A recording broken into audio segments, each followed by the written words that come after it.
Mr. President, allow me to thank you for convening this important and timely General Assembly meeting on the issue of the protection of Palestinian civilians in the occupied Palestinian territory. At the outset, I would like to begin by expressing my heartfelt condolences to the Palestinian people and the government over the loss of the civilians' lives, including women and children, and offer my wishes for the speedy recovery of all who are injured. We pray for the continued strength and resilience for the people of Palestine. Mr. President, the deteriorating situation in Palestine occupied territories, including East Jerusalem, is unacceptable and cannot continue. We are all bearing witness to the illegal and unproportionate use of military force against the Palestinian civilian population. Somalia supports the fundamental elements of a just and lasting peace in the region in accordance with the relevant General Assembly and the Security Council resolutions, which are in keeping with the principles of United Nations and international law, confirm the illegality of the occupation by the force, and defend the right of the people's self-determination and independence. The evidence in this regard of the occupying force of more than 700 General Assembly resolutions adopted since 1948 and more than 80 Security Council resolutions is a source of major concern for Somalia and many other people in the world. Somalia reaffirms its unreserved support for the call of the total and unconditional end of the occupation for the recognition of the Palestinian people's right of self-determination and the exercise of sovereignty and independent state. In a global COVID-19 pandemic environment, the illegal blockade of Gaza continue in defiance of international humanitarian and human rights law.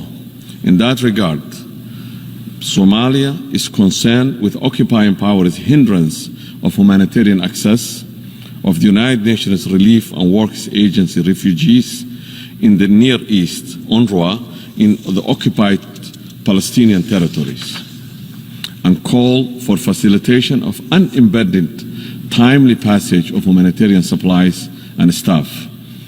We commend the generous donors provided to UNRWA with a sufficient, predictable and sustainable funding so that an agency can continue its vital service to refugees and perform its humanitarian activities.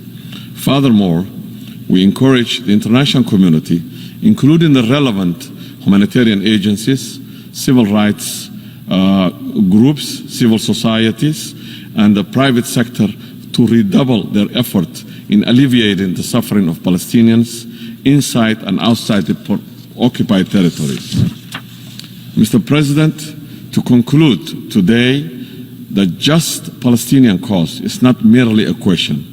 It's certainly a measure of collective will of humanity. It's a test for our conscience as well as the application of justice. For more than 70 years, the so-called question of Palestine in the agenda of the General Assembly and the Security Council has been receiving the same unified answers from the United Nations member states. In that regard, I reiterate that message without fear of contradiction that the only long-term option for the resolution of the long-standing military aggression is the end of the occupation of Palestinian territories and full recognition of a free, sovereign, and independent Palestine with East Jerusalem as its capital in accordance with the relevant resolutions of the Security Council and the General Assembly. Somalia and its people will continue to support and stand in solidarity with the Palestinian people and government in their unwavering pursuit of their legitimate rights, including to live in peace with secure and internationally recognized boundaries and unalienable rights of its people. ستتحرر القدس بإذن الله أبى من أبى وشاء من شاء. والسلام عليكم. Thank you very much.